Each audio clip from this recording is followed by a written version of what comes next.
Hi, welcome to Healing from Childhood Trauma, where I'll discuss how that childhood trauma affects us as adults. Many of us can think that after childhood, we've got over the trauma or we're not sure of how it will impact us. But of course, it continues to have a massive impact on how we behave and what we do. Do you worry whether people will like you? Have you ever said that to yourself? Will they like me, or why don't they like me?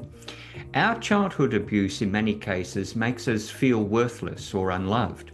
And this leads to a need by us in our adult life to be valued within all of our relationships.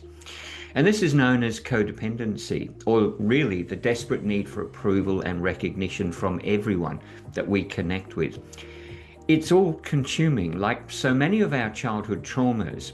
And the reason for that, of course, is because our inner child is the one in pain.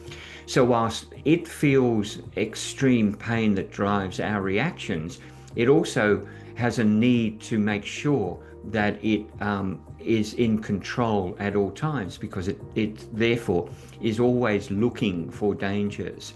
And the abuse we suffered also made us powerless. And our reaction as adults is often about trying to regain that power, whether it be in relationships, whether it be in other ways. Now, I had poor relationship skills because I'd never been taught them as a child. I became overly clingy or emotionally overconnected, trying to predict my partner's emotional needs. And of course, that drives a partner crazy. I struggled to make decisions relating to the relationship, but when the partner would make decisions, I'd get annoyed.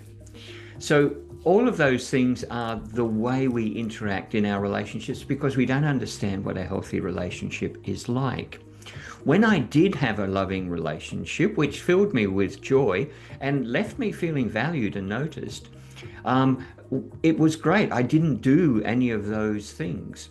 But when the relationship ended by mutual agreement, I remember how distraught I was, to the extent of lying on the lounge room floor, physically feeling like my heart was tearing in two, and I felt totally abandoned. And because we fear that abandonment, that's what drives the way we act in relationships. And we don't or can't give our true self to the relationship. Paradoxically, this generally guarantees the end of our relationship, because a partner, if we're not giving, they understand that, and they obviously want somebody who is more connected to the relationship. Our codependency will also lead to emotional exhaustion and a lack of really, as I said, true intimacy. The reason for that, as mentioned earlier, the inner child is always operating in a heightened state. And so therefore we are operating in a heightened state.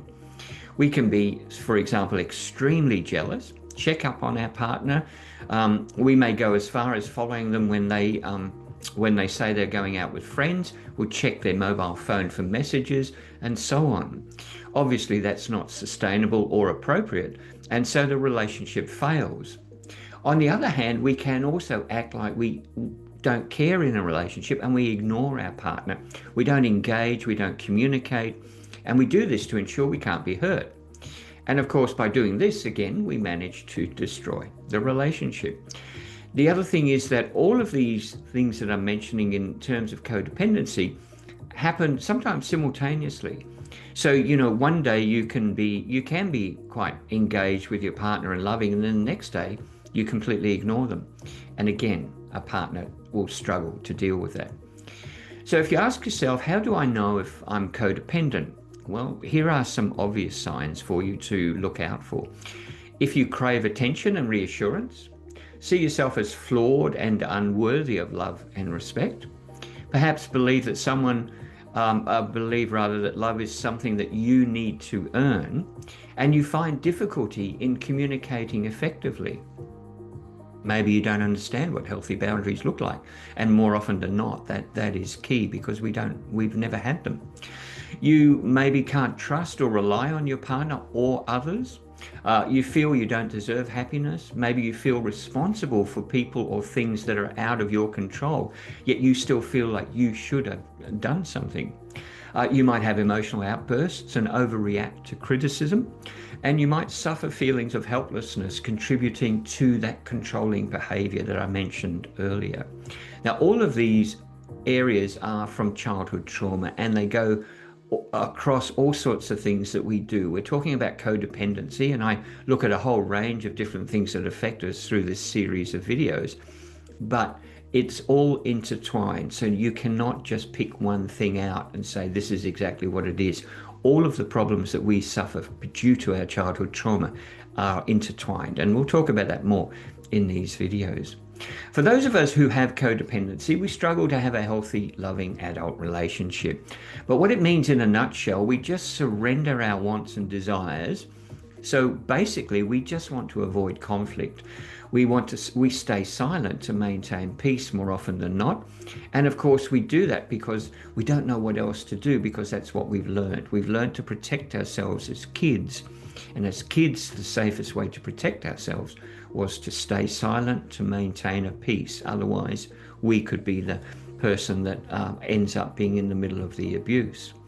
Of course, it's also reflective of what happens when domestic violence within a relationship, where the victim from time to time will return to the relationship because they are codependent on that relationship. They don't know anything else. And in a strange way, they may even feel more safe within that relationship because they understand it and they know how to protect themselves and don't know what a healthy relationship is like. Of course, all of that is wrong. Nobody should suffer abuse of any sort, physical, emotional, or anything at all in their relationships. But that's what happens because that's how damaged we can be.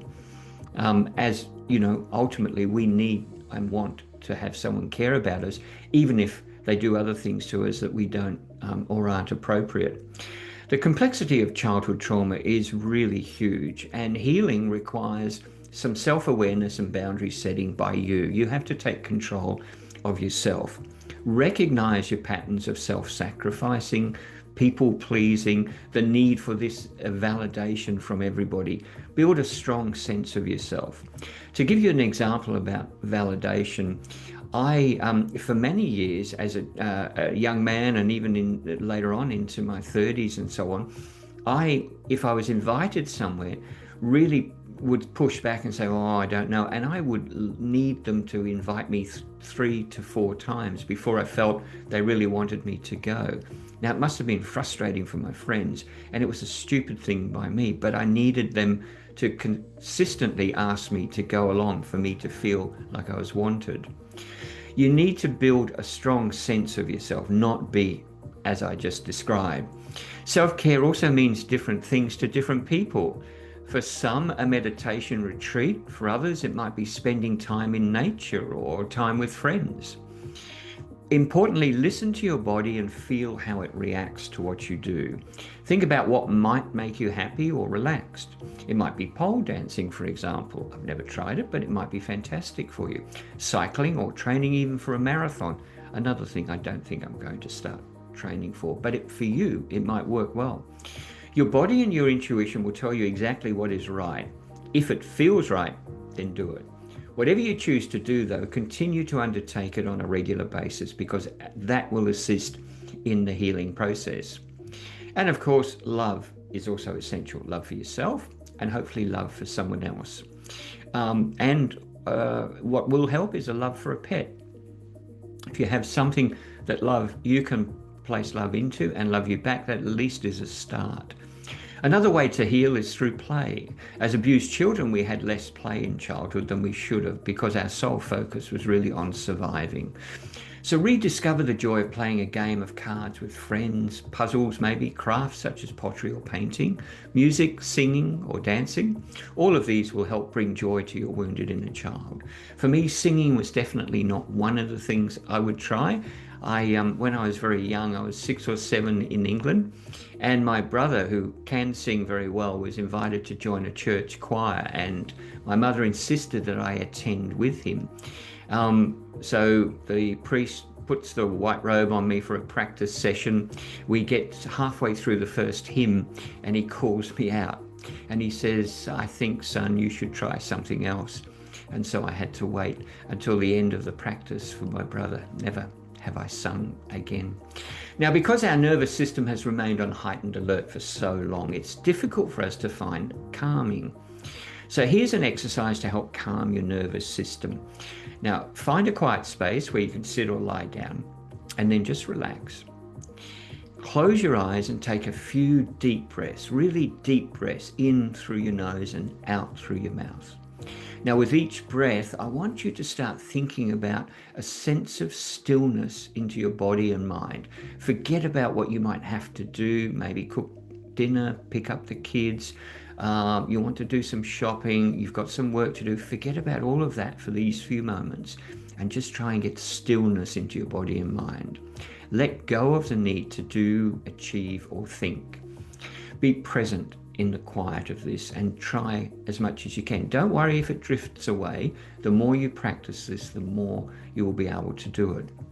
Each time you breathe, experience the depth of stillness coming over you. Try and go deeper into that quiet. And when you finish, consider writing down how you felt, if there's anything that came up.